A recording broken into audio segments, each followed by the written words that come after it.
Fantastic. Thank you for joining us on today's workshop this morning on using AI to boost revenue and automation.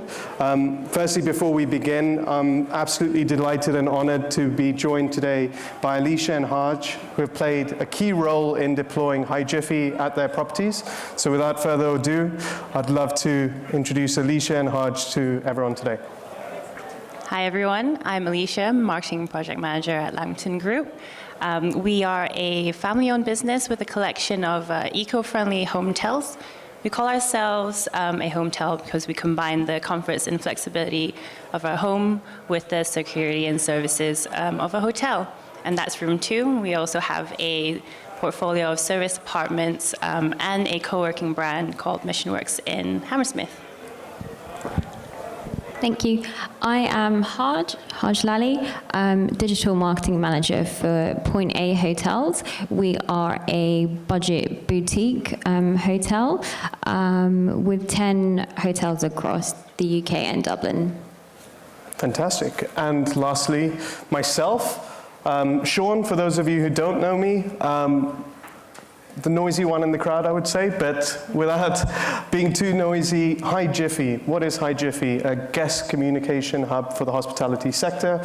We're at the forefront of conversational AI at the moment, and it's an absolute pleasure to be joined by our clients today as well. But with conversational AI, what we're exactly trying to do and essentially centralize conversations to a guest communication hub in multiple phases of the guest journey, where there's numerous amounts of challenges, whether it's simply answering to frequently asked questions or mundane requests that come in, but then splitting ourselves out into multiple phases of the guest journey, so pre-stay through to in-stay, pre-stay working towards driving more chat-based bookings, and in-stay acting more like a virtual concierge solution across WhatsApp, and promoting more in-stay messaging and in-stay upselling, as well as breaking that mold of guests sort of being a faceless traveler and not engaging with the hotel team. So being able to do so digitally really helps improve the end-to-end guest experience. And obviously on to today's lovely topic, which I'm sure some of you, and let's see if the audience is still with us. I'd love to get a show of hands just to see who's afraid of AI. A couple, okay, here we go, more. Yes, and I completely understand where you're coming from. When we're afraid of AI, myself being at the forefront of it, I'm scared of it too. It's surrounding us already, and some of us don't even know about it. And essentially here on the screen, what you can see is different areas where AI is currently impacting the hospitality sector. We're going to be seeing it more and more importantly. So obviously HiJiffy playing a fundamental role in the conversational AI segment. I think it's fundamental for us to unpick exactly what AI is before we start diving into how AI is going to be used. So to start with, AI, firstly, as just a high-level introduction, is the ability for a machine to be able to perform tasks that are normally performed or associated but with humans. So essentially, machines replacing humans, you could think, okay? But that's not the ultimate goal here. Obviously, it needs to be used in a controlled environment, used safely to be able to be adopted properly. But now more and more, I'm sure a lot of the audience today is aware of generative AI being deployed in different segments of hospitality as well as e-commerce as well. But some big players out there that you might be aware of is obviously OpenAI and Google Bard. But what is generative AI? This is naturally the expansion on from AI itself. Where it uses neural networks to map out existing data to generate new and curate new content based on that, okay? So keep that in mind. If you imagine, for example, with HiJiffy, with conversational AI, if we have a knowledge base of 160 topics, our goal is to scan those topics, use generative AI to curate new answers. So we look and feel like an agent would do. As well, we suit tone of voice and really answer to the guest question rather than firing out an FAQ-based answer. Okay? on to what the guests feel about AI. So that's fundamental today. Obviously, you need to make sure that AI is being used properly, but as well, what are guests currently saying about AI? And this is a study that's pulled from Oracle, where 60% of travelers are interested in staying at hotels that use AI to deliver a personalized service. Okay, so that's already happening. Like I said, within HiJiffy, we've noticed there's a lot of faceless travelers, is what we call it. The travelers that are behind a cell phone prefer things at a touch of a button. And the same goes for the far right-hand side metric. 36% of hotel guests would opt for a fully digital service with hotel staff available on request. Okay? And now I'd love to hand over to the panel and start by simply asking, firstly, what were the main reasons that led yourself, Haj, to implement AI at your hotels? Sure. So I'm sure a lot of you kind of empathize with this. We had a lot of questions coming to our front desk and also to our email address as well. So what we found is that there were a lot of frequently asked questions from, luggage storage to what time is check-in to, is there breakfast available? And they were quite repetitive. So by using HiJiffy, we were able to automate those. And yeah, so far it has worked really well.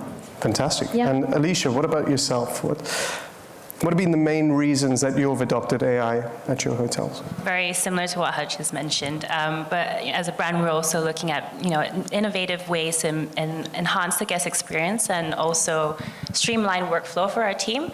And when Haj mentioned the mundane, repetitive questions that come through calls and emails that kind of take your team away from their important part of their jobs.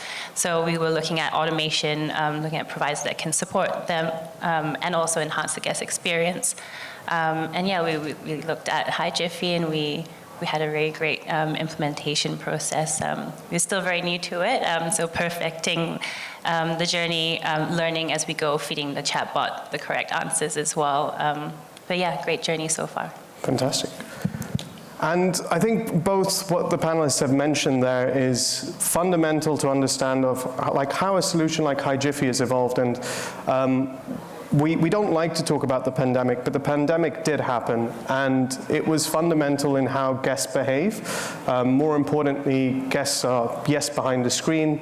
They're more sort of reluctant to call or more reluctant to send an email. They're with a short attention span. They're on a website. They want things instantly. So this is what helped us obviously grow. But from an operational standpoint, when they do call an email, it does disrupt the team. And that's exactly what Haj and Alicia were referring to. And onto some metrics now. I've got Point A's metrics up behind us here. And I'd like to then dive into, for Haj specifically, just to unpick exactly how the implementation and adoption was. So when it comes to new tech, I think that's some of the challenges out there for a lot of hoteliers. It's really, how's the adoption going to look? Is it going to affect our teams? Is it the right time to really do this? And are we picking the right solution? So firstly, Haj, would you be able to explain a little bit how the adoption process was for yourself and the team? Absolutely. So it's myself, I guess, feeding in, these questions into HiJiffy. Initially, I was quite skeptical, I would say. I thought no one would use the chatbot. I think we've all been there, whether we're on a website and we see that little chatbot in the corner. Yeah. But actually, from these stats, looking at 84% guest satisfaction is amazing. And actually, it's actually driving 1.5 mil in revenue so far, which is fantastic. So not only is it somewhere to find answers, but actually it's a conversion tool, which ultimately helps our conversion rate on site. Fantastic. And I think, what really surprised the team at HiJiffy was how the Point A team adopted it. Naturally, they were afraid about it. They weren't sure how it was going to fit in with the website. But they decided to name the solution Aiden on their contact page. It's like, hey, do you want to have a chat with Aiden? And you can have a coffee while you chat with Aiden. So it really became part of their brand. And that was exciting for us at the HiJiffy team to see that. And we kept commenting, hoteliers still call us chat boxes, chat solutions, and so on. And there's a numerous amount of names that get thrown at us, but it's fundamental that when the solution is deployed, that it resonates with your guest experience. And here's where, Haj, I'd like to then focus on that aspect of your guest experience. So what were the main benefits from a guest point of view of deploying conversational AI on the website? Absolutely. So I think the commonly asked questions is number one, but then also kind of the more nuanced questions. So we've, over time, fed it. So for instance, if you're looking at, bars in Shoreditch, it will give you recommendations based off that as well. So it's not something that we just left one time only. We're continuously feeding it with relevant answers based on what our guests want. Fantastic. And you already alluded to the fact that obviously guest satisfaction is up at 84%. So just so the audience is aware, what that metric means is essentially after each conversation flow or request and back and forth interaction with the guest then has the opportunity to rate how satisfied they were with the service of support they received via the chat. It's obviously not deployed onto TripAdvisor or Google reviews and so on. And it leads on to my next point, which is, yes, AI can be great in terms of delivering or strengthening your reputation and brand image, but maybe what has Point A done aside from AI itself to strengthen brand and reputation? For example, in my room, I saw a lovely flag outside my window because I'm staying at Point A while I'm here in London this week, and it says, small hotels with a big heart. And it's really special to see things like that happening in the sector. So, Haj, it would be great to hear more about how you've strengthened brand and reputation as well. Absolutely. So if we look at it from the entire guest journey, we've obviously got pre-arrival and then arrival. So in terms of pre-arrival, we have adopted a solution called HollyBob. So HollyBob essentially gives you recommendations when you do arrive at the hotel, and you can kind of book experiences, which is great. So that's been really good. And then everything from also like digital kiosks, which we've also adopted in some of the hotels. That's also working really well. So really digitalizing the guest journey to obviously suit your brand of small boutique hotels. Absolutely. And then also, just coming to mind, we've been working with our partner TripTease as well on price matched technology. So this is, I guess, in the research phase when guests are comparing direct prices to OTA. We have the ability to price match, which ensures that we get that booking every time, really. Which increases our direct percentage as well. Fantastic. Mm-hmm. And on to then Alicia. So Alicia, with Room 2 and Lamington Apartments, I'd be keen to unpick some of your metrics as well as understand how you've deployed HiJiffy. So I know as well, from Haj's perspective, it was deployed on the website, but your team decided to deploy it in multiple phases of the guest journey. Maybe you can tell us more about how the time to adopt and implement a solution like this impacted yourself as well as the team, and how was the overall experience as well? Yeah, so we're fairly new with HiJiffy. Point A you've been working with HiJiffy for over 15 months, but for us, we approached it in a staggered way. Our first property, Hammersmith, is a smaller property that was the one that we needed to focus on because it's an unmanned property, and HiJiffy would support us with that guest experience. So we did that, and then we staggered it across all the other properties, so across 6 months. And we adopted the hybrid model to start off with, because obviously with any new technology, there's always some resistance with the team, just bit of fear, right, of what this new technology can affect our guest experience, how it can affect. And by including the team in setting up the chatbot, actually feeding the answers into it, because they are the ones who actually answer these questions in the first place, gets that buy-in from the team, and then the fear kind of slowly goes. You monitor the conversations that are being had, and then you feel comfortable with it to then go fully automated, and that's what we are doing now on the website. We have a fully automated chatbot. Fantastic. And obviously, that transition from hybrid to fully automated had a lot to do with the team, but I think you're keen to also really understand how the hard work put in has transitioned onto your guest experience. And now a lot of the focus is on the in-stay part of the guest journey, where you have WhatsApp messages going out to guests pre-arrival, during stay, and so on, and providing a virtual concierge solution in-house. So how has the solution impacted your guest experience, and what were the main benefits you saw from it too? We were sort of looking at AI across like all the touch points for the guest. Obviously, AI supports pre-arrival, converting those bookings on the website, and then it follows the guest into the pre-arrival. We send out a WhatsApp automatically to all our guests on the day of arrival, saying we're looking forward to welcome you, and you're basically giving them another channel to reach out to you.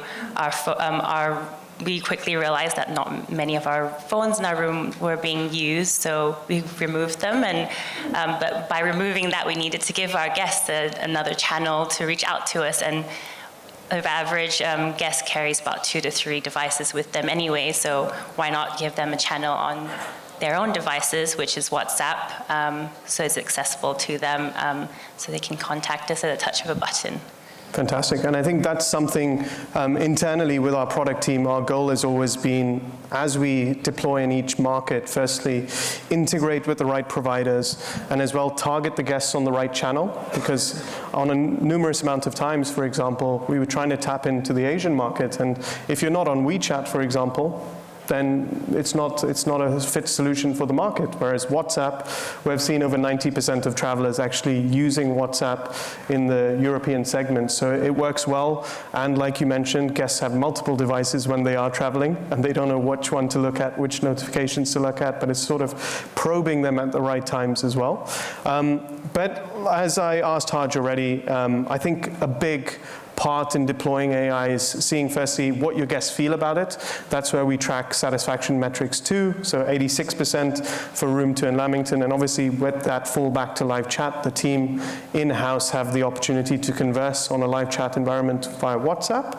But how have you, outside of the AI segment, strengthened your brand and reputation at Room 2 in Lamington? I noticed, for example, not so long ago, you've been busy opening a new property in Belfast, so very exciting times. We opened Belfast a month ago, and I'm not someone to brag, but we are very proud to say that we're #1 on TripAdvisor in Belfast after 3 weeks of opening.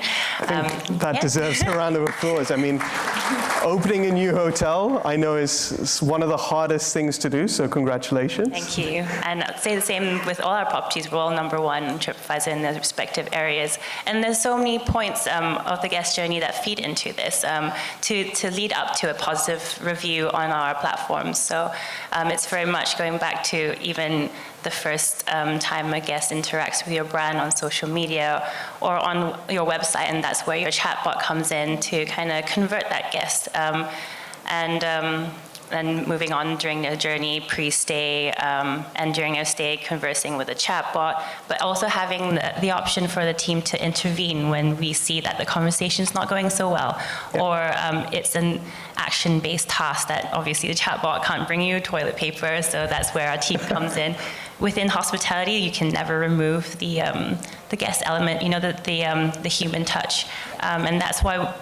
Yes, we're in hospitality, we're afraid of AI, but we should look at it as an extension of your team, supporting our team in areas where it's very repetitive, that it can then take on that task and relieve our team to do what they do best, right? So exactly. Enhancing that guest experience. Yeah. And without a doubt, I couldn't highlight that more. Our industry has evolved so much. Yes, tech is at the forefront, but at the end of the day, hotels still act as a home away from home. And it's fundamental that your team are equipped with the right tech and the human touch is not lost. I think that's fundamental. So whether it is bringing a toilet roll to the room or a towel to the room, obviously you can't have AI sort of doing that. But AI can send out the message and the team are aware, and it's instantaneous because with multiple devices you'd expect guests have the opportunity to get in touch with the hotel at all times. And that kind of alludes me onto this, a topic that's still big in the industry, and it's conversion rates direct as opposed to OTA. And what we've seen at HiJiffy is OTAs, yes, they're growing. I've seen a recent publication from Expedia where they've shown their numbers to be some of the highest numbers that they've seen year to date. So OTAs are still getting bigger and bigger. In terms of HiJiffy, pre-pandemic, we used to integrate with Booking.com. And that was amazing for us. We could obviously centralize Booking.com extranet messages to HiJiffy and enable then the team to simply manage all of the conversations, OTA or direct via the website via HiJiffy. They obviously closed out those API integrations. We're still knocking at their door, trying to open them up again. But why have they done that? I think it's fundamental to address where they're moving in their direction. So I just speak about the big players at the moment. So Booking.com, Expedia, Airbnb, they're all building their own generative AI hubs. And why are they doing so? Because they're trying to keep their guests on their platforms, which is fair enough. Their ultimate goal is still going to be to convert bookings for hotels, but create as much loyalty as they can. Genius programs, you might all be aware about them and so on. But as well, via customer service hubs, they're able to automate a lot of conversations. They've focused on building their own customer service hubs there. And as well, with Airbnb, curated new experiences and destinations for their guests based on preferred listings and so on. So if I like, for example, a cottage in the middle of Scotland, and then I'm planning my next holiday in Central Europe, they're going to recommend me something similar based on my preferred search. And I think that's fundamental to address what OTAs are doing in terms of driving more bookings from their side, as well as building generative AI into their guest journey. But now coming back, obviously, to conversion rates and just understanding from your perspective, Alicia, on how your direct conversion has been in comparison to OTAs, especially when we look, for example, with the Belfast property and so on. Yeah, so I mean, OTA is still very beneficial to any property, especially if you enter a new market like Belfast. Your presence as a brand isn't so widely known, so that's where most of your guests would probably find you. But then we know the majority of guests do their due diligence and do some research on your website, and that's where you can really then convert your guests. So that's where the chatbot comes in again to help convert that conversation into a booking. And then we also work with TripTease, the same as you as Haj, where we then push out targeted messaging and campaigns to convert them, because then we don't get undercut by OTAs that way too. So we're trying different points in the guest journey not to lose that guest to an OTA. Yeah, and I think, it's fundamental for us still to understand as a conversational AI hub that we can only add so much benefit, whether it's bookings or upsells, but our goal is still going to be to connect travelers with their destination of choice through conversational AI. So revenue and bookings are simply an add-on, and obviously not a big focus point. We can convert, but still we want to be able to provide the right customer support.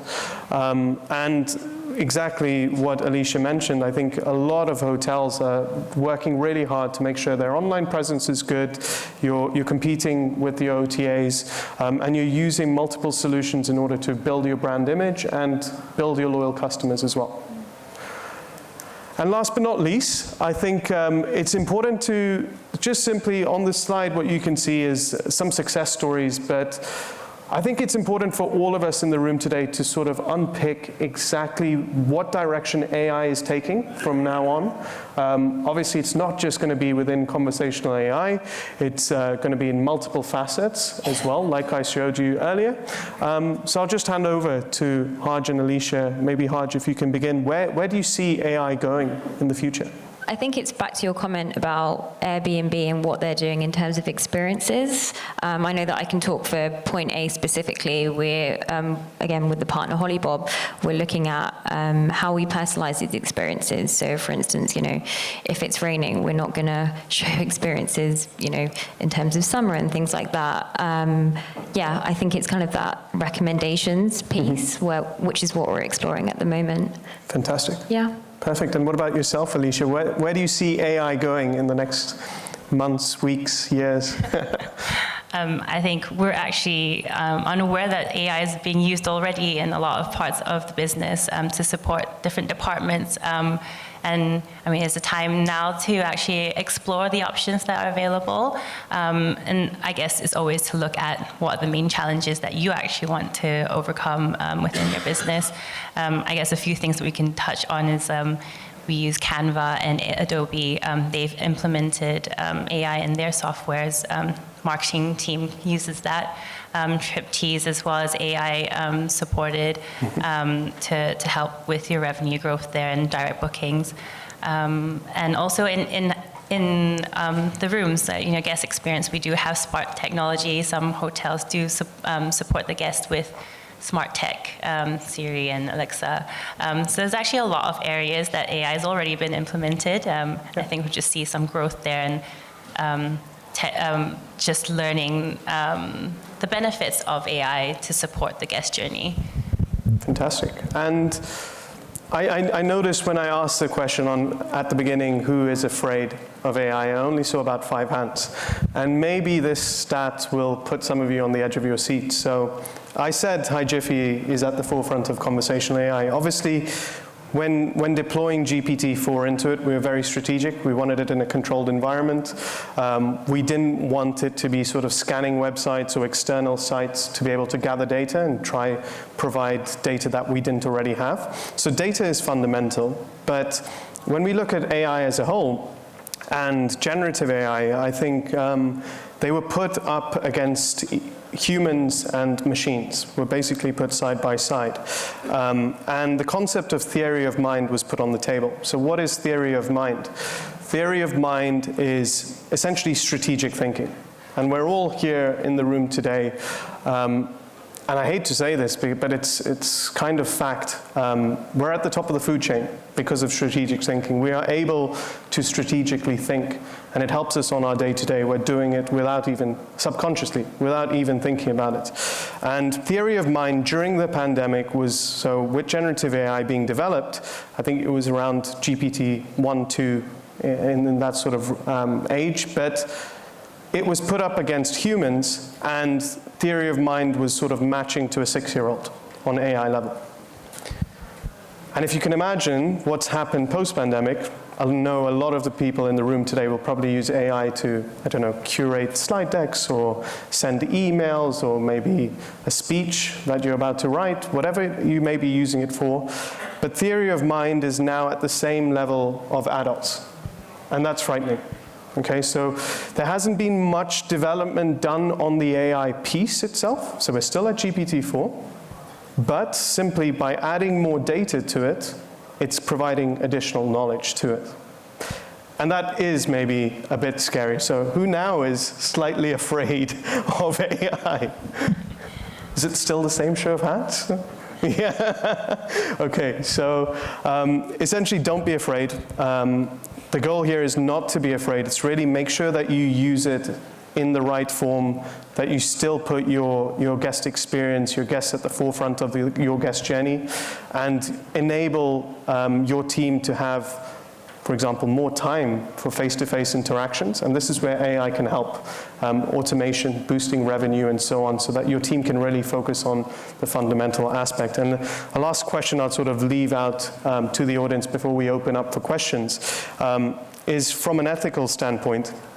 Do you feel hotels should inform guests that they are using AI? So I'll just leave that out to the room. Thank you so much for your time today, and we are now open for any questions. Yeah, please go ahead. Yeah, go on. I've got a few questions, but if I have to choose just one, then I'll go with something that I think is important to a lot of people in this room is, as you said, putting the guest experience first and recognising a guest experience benefit and uplift, not just trending the same as it always has been, but an uplift. So based on your own statistics, the implication is that 16% and 14% respectively to your hotels are not satisfied with the AI responses. So how are you, what learnings are available from that? What's the nature of the queries that they're tripping up on, and how do you trend that in a positive direction based on your experiences? Thank you. Yeah, absolutely. I think most of it is trying to get in contact with someone, right? So whether that is kind of front desk or, head office. So we always do give a contact out, and then the query can be answered that way. We're never just leaving them kind of in the blank. They always do get an answer from front desk or the head office, And just to add to that point, what we are doing at HiJiffy is obviously, especially in Harj's situation, that's a fully automated solution. So there's no fallback to live chat. And I think that's fundamental to address, where we were afraid about it actually when I had hoteliers in the UK telling me, look, we don't have the resources for live chat. And our team was sort of skeptical because your adoption isn't the same if the team are sort of not logging in on a day-to-day. And more importantly, you're sort of throwing everything out on the solution itself to act and perform. Yes, guests, anyone in the room today has probably already used a chat solution. There is that reluctance of, I need to speak to someone.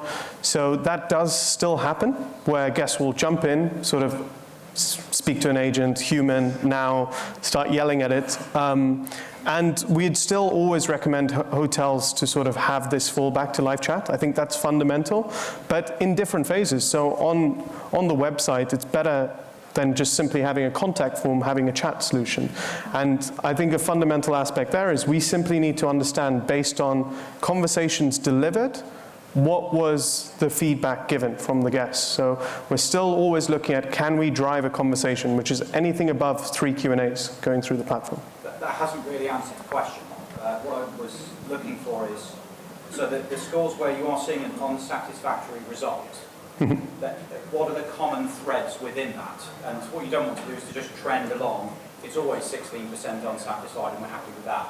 How do you trend it in a positive direction so that you can automate the things which guests have previously been unsatisfied with? So that's a very good point. And I mean, on that, it's adhering to follow-up questions, firstly. I think that's fundamental. So if I ask about parking, it's not just the one parking question that I have. I'm curious where the parking's located, how much does the parking cost, do you have electric parking, and so on. So initially, that was a fundamental part for us with rolling out GPT-4 this year, is that we adhere to follow-up questions and really promote that so the guest is able to have a back and forth conversation with the solution. Yeah. And then, sorry, go ahead. I just think that the devil is in the detail, is what you're getting at. Exactly right, and it's on how you deploy, where essentially, if you don't have the opportunity to live chat, sometimes guests are just sort of, okay, bad.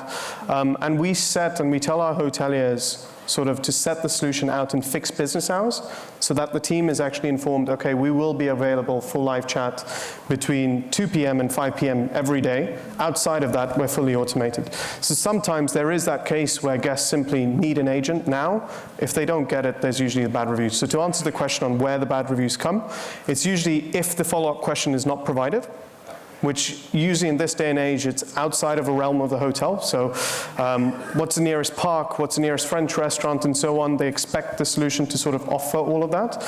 And then when it's down to live chat, how that transition happens and whether it's available or not, and did the guest actually get their answer. So sometimes guests are sort of already ready to sort of hit a bad review, but this is where we don't want to connect it to OTA sites and so on. It's just for the hotel team to really know how it's been deployed. I've got something to add to that too. Just because that stat is actually very much internal to HiJiffy. So in terms of the bad reviews or bad or neutral feedback in regards to the responses that the guest gets through the chatbot. But we also have to remember that that is right after having a conversation with the chatbot. When the team does intervene, we have that point of contact that we can resolve during stay. So that's why we've gone with a hybrid model for our in-stay solution. We have that channel for our guests to ask the chatbot any questions, like the mundane questions about check-in and check-out and is there parking whatsoever, that it can answer. But if it's a question that needs to be actioned on, the team can always be there on hand to resolve it. And I think that's the main reason why we've executed in-stay solution is so that we can actually then resolve any problems during stay that would then lead to a more positive review on any of TripAdvisor and so on, because we have then actually resolved it there and then and not after their stay. I understand. So what you're saying is that the negativity associated with the chatbot doesn't translate into a wider... No, it doesn't. So it's very much an internal thing that we then work on. We monitor those conversations. We learn as we go. I mean, the chatbot only knows so much that we feed it. So we're very lucky that it's in a very controlled and monitored environment that we can then actually then resolve any issues or problems that a guest faces. And just to add to that, I think for us internally at HiJiffy, it's great when we're doing performance reviews with clients to assess that CSAT score metric or guest satisfaction metric, because it usually alludes from our side to the fact that maybe the hotel doesn't have enough content in place. So like I talked about earlier, we have 160 topics where subtopics and follow-up questions can be answered to as well. So it's really fundamental and based on data where AI can do so much, but if we don't have the information on how far the front desk is from the elevators, then simply we were not going to try provide an answer based on not knowing the content. So we use that metric internally as well to really help hoteliers improve their solution. Yeah. Any other questions? Or feel free. Yes? You saying about the interaction when it doesn't work. So how much staff? Excuse me.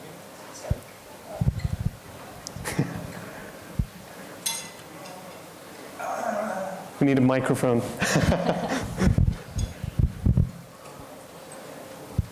Apologies. How much staff does it take to monitor and keep the pipeline still working and flowing? And then also, we're talking about the questions that are not answered.